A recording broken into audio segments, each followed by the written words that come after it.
إليكم موعد توقيت مباراة الهلال السعودي والسد القطري في الدور ثمن النهائي من بطولة دوري أبطال آسيا للنخبة والقنوات الناقلة. لكن قبل البداية أتمنى منك الاشتراك بالقناة والإعجاب بالفيديو.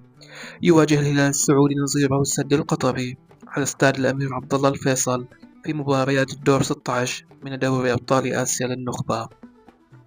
يدخل الهلال المباراة بهدف تعويض التراجع في الأداء على المستوى المحلي.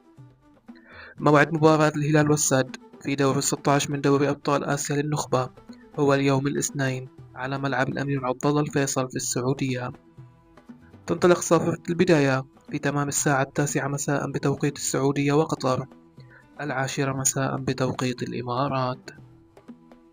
أما عن القنوات الناقلة فهي قناة بي إن سبورت اتش دي 3 بتعليق علي الكعبي، وقناة الكأس 5 بتعليق خليل البلوشي.